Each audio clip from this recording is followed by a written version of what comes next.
Bunga Deviani, salah satu top kreator di Shopee Affiliate Program. Jadi karena banyak banget yang nanya, gimana sih awalnya aku bisa jadi top kreator di Shopee Affiliate dan bagaimana awalnya aku mulai sampai di titik sekarang ini. Aku bakal bahas semuanya di video, jadi nonton sampai habis dan jangan lupa subscribe. Sebelumnya mau disclaimer dulu ya, kalau semuanya ini berdasarkan pengalaman pribadiku. Jadi menurutku, hal pertama yang harus dilakuin adalah jadi content creator sebelum kita masuk ke tahap atau mikirin gimana sih cara dapat duit dari Shopee Affiliate ya. Nah, kenapa kayak gitu? Karena Shopee Affiliate itu kan sebenarnya berbasis menjual barang-barang di Shopee dengan cara men-share link di sosial media. Jadi menurutku, follower di sosial media itu sedikit banyak pasti berpengaruh.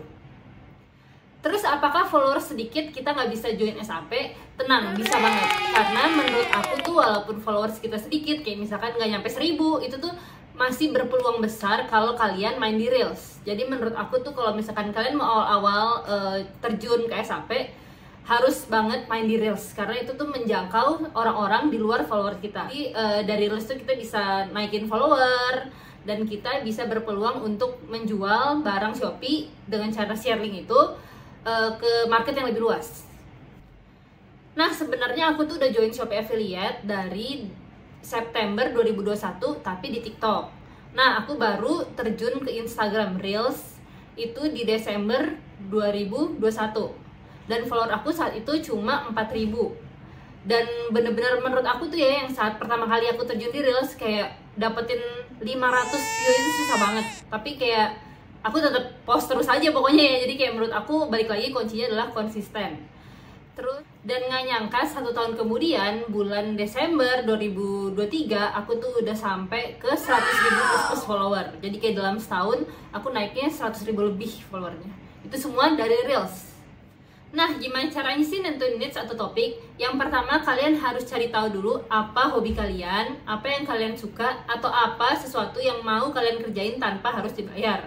Kalau aku tuh pas itu kebetulan anakku baru lahir dan aku baru banget belajar jadi ibu baru kan. Jadi aku sering searching info parenting di Google. Jadi akhirnya aku kepikiran, kenapa nggak aku sekalian belajar cari info parenting, sekalian aku jadi bikin konten. Jadi aku pas itu pertama kali banget tuh aku bikin kontennya tentang info-info parenting. Dan menurut aku ya, info parenting itu lebih gampang dibanding kalian bikin konten hiburan. Karena kalau konten hiburan tuh kan nggak semua orang cocok sama itu, selera gitu ya jatuhnya ya. Kalau info parenting kan lebih ke orang butuh semuanya, apalagi ibu-ibu yang baru lahir juga, yang kayak gitu-gitu, ibu menyusui. Kalian juga bisa pilih, misalkan kalian suka masak, kalian bisa bikin konten masak-memasak, resep-resep. Atau kalian mau tentang tips diet, suka olahraga, bisa bikin konten tentang olahraga. Atau hiburan, kalau misalkan kalian emang suka hiburan, ya go for it. Jadi menurut aku yang penting pilih apa yang kalian suka, karena ini pasti kepake sampai lama. Kalau kalian pilih sesuatu yang kalian gak suka, tapi justru dipaksain, nanti yang ada stop di tengah jalan. Pasti ada yang nanya, boleh gak sih kalau kita pilih lebih dari satu topik?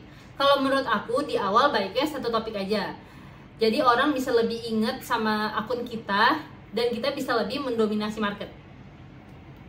Dengan kita cuma pilih satu topik, itu juga bisa lebih spesifik isi konten kita, dan membuat orang lebih mudah mengingat siapa sih kita gitu. Misalkan orang mau cari resep-resep nih, ke akun si B aja deh. Atau enggak, orang mau cari barang-barang unik atau mainan-mainan anak nih, ke akun Bunga Deviani aja deh, kayak gitu. Jadi memudahkan orang untuk mengingat apa sih isi konten kita, dibanding akun kita kayak gado-gado yang campur aduk, pasti orang jadi nggak inget ini isinya apa sih karena saking banyaknya, misalkan kayak gitu. Tapi misalkan kalau kalian mau lebih dari satu topik, itu juga bisa banget, asalkan ada benang merahnya. Misalkan kayak aku parenting, aku review barang ada, review tempat-tempat playground ada, resep untuk masakan anak juga ada, itu masih ada benang merah kayak gitu. Terus kalau udah nentuin niche harus gimana? Kalian bisa mulai bikin konten edukasi atau informatif sesuai niche yang udah kalian pilih. Karena kalau menurut aku, dengan kita buat konten-konten yang valuable atau berguna dan bermanfaat buat orang lain, itu lebih memudahkan orang untuk follow akun kita. Tips dari aku, kalian juga bisa banget lihat akun-akun yang kira-kira sesuai sama topik yang udah kalian pilih. Bisa amati, tiru, modifikasi. Gimana caranya sih mereka bisa bikin akun mereka berkembang kayak gitu. Jadi kalian bisa ikutin, tapi jangan disamain blok-blok ya. Jadi bener-bener amati, tiru, modifikasi. Nah, pasti ada yang nanya, bisa nggak sih kalau aku langsung share aja link kayak review barang tanpa harus bikin konten edukasi kayak gini? Kalau menurut aku sebenarnya bisa-bisa aja, tapi mungkin akan lebih susah. Kalau kalian perhatiin nih, all shop aja rata-rata nggak langsung review barang mereka. Pasti mereka banyak juga ngasih tips-tips yang berguna seputar produk mereka. Jadi makanya sebenarnya dengan konten edukasi kayak gini, ini sebenarnya lebih membantu kita untuk menaikkan followers supaya penjualan kita juga meningkat kayak gitu. Nah, sekian video aku yang pertama.